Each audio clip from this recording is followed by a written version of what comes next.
본 방송에서 제공하는 부동산 정보는 투자 판단에 대한 조언입니다. 방송에서 제공하는 부동산 물건의 가치, 가격 상승 및 가격 하락에 대해서는 방송사에서 보장하지 않습니다. 그 3도심의 한 축을 담당하는 그 영등포에 위치하고 있기 때문에 계속적으로 그 발전하고 그 지가 상승하는 모습을 살펴볼 수가 있겠는데요. 특히 이제 구도심이 이제 신도심으로 변모하면서 어떤 인식 전환과 함께 그 더욱더 그 새로운 건물이 만들어지면서 더욱더 많은 사람이 그 몰려드는 모습 볼 수가 있겠습니다. 무엇보다 이곳 같은 경우에는 1인 가구와 2인 가구의 증가폭이 이제 강남과 마포에 이어서 세 번째로 많은 지역이라고 볼 수가 있기 때문에 소형 주택의 인기 또한 많아지고 있는 지역일 뿐만 아니라 임대가 여전히 잘 나가고 있다라고 보시면 좋을 것 같습니다. 다음 그림은 이제 이곳의 이제 위치를 말씀드리는데 이곳 위치 같은 경우에는 바로 이제 그 9호선 당산역과 이제 선유도역 중간 지점에 있다고 보시면 좋을 것 같습니다. 이런 입지적인 위치로 인해서 특히나 이제 안양천과 한강공원을 이용할 수 있는 어떤 공세권의 어떤 그 특징을 가질 뿐만 아니라 더군다나 이제 서울에서 가장 인기 있는 노선이 바로 이제 2호선과 9호선인데 바로 이런 노선을 이용할 수 있는 당산역 인근에 있기 때문에 굉장히 많은 사람들이 찾고 있다라고 보시면 좋을 것 같습니다.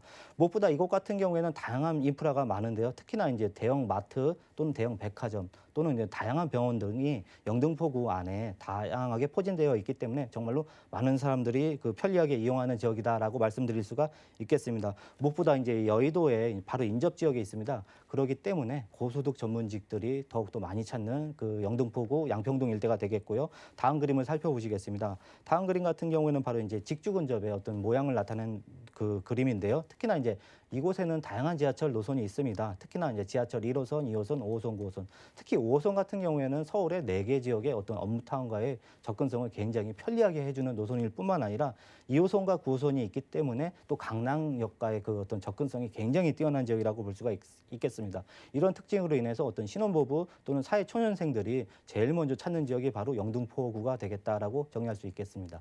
네, 영등포구 양평동 4가 일단은 입지적인 이점부터 확인하고 왔습니다. 자, 영등포구 하면 아직은 좀 우리에게 낙후되고 오래된 이미지가 강하거든요. 이런 이미지를 탈피해서 좀 새롭게 변신하는 양평동 4가 기대가 되는데 개발 호재 어떤 게 있을까요? 네, 호재 같은 경우에는 구도심에서 이제 신도심으로 변모하는 과정이고요. 그중에 이제 교통망 그 확장 계획을 볼 수가 있겠습니다. 기존 노선에서 이제 더욱더 그 속도를 빠르게 하고 그 주위의 환경을 굉장히 개선시키는 사업이라고 볼 수가 있겠는데요. 대표적인 사례가 이제 서부 간선도로의 지하 사업을 볼 수가 있겠습니다. 마찬가지로 이제 제물포길 지하 사업 또한 마찬가지로 이게 진행이 되는데 이 두 노선을 살펴보시면 그 영등포구를 관통을 하면서 굉장히 상습 정체 구간이기 때문에 굉장히 도로가 막히는 모습을 볼 수가 있겠습니다. 그래서 이런 그 정체 구간을 해소할 뿐만 아니라 이 주변에 그 특히 지상 부분을 공원화하면서 굉장히 접근성이 좋아지는 모습 보면서 부동산 가치가 재평가받을 수 있는 모습으로 변모하고 있습니다. 다음 호재 같은 경우에는 바로 신안산선 개통 효과를 볼 수가 있겠는데요. 신안산선 같은 경우에는 쉽게 이제 안산에서 이제 서남권의 서울로 연결하는 어떤 노선이라고 볼 수가 있겠습니다. 기존 노선의 어떤 그 교통 그 소요 시간이 너무 오래 걸렸기 때문에 이 노선을 통해서 극적으로 이제 시간이 단축되는 효과 기대해 볼 수가 있겠고요.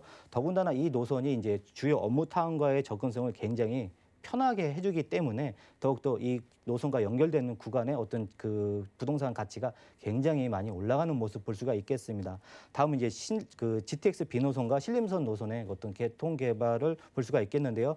이곳 같은 경우에는 기존에 어떤 교통의 소외 지역이었습니다. 특히나 버스망이 그 노선이 있는데 너무 이게 자주 오지 않고 아주 뜨문뜨문 오는 아주 그 교통의 소외 지역이기 때문에 이런 구간에 이제 이런 그 철도망이 들어가게 됨으로써 더욱더 이제 그 영등포구 일대가 더욱더 유동인구가 증가하는 효과를 기대해 볼 수가 있겠습니다. 다음 그 효과는 그 파크홈 부지, 특히 이제 초고층 건물이 올라가는 모습 볼 수가 있겠는데요. 여의도 같은 경우도 굉장히 구도심의 한 축을 이루고 있습니다. 그래서 이 중에 일부가 특히나 초고층 건물로 변모하면서 대형 오피스 건물과 그다음에 이제 백화점과 이제 호텔 부지가 올라가면서 더욱더 지역 경제가 활성화되는 모습 볼 수가 있겠고요.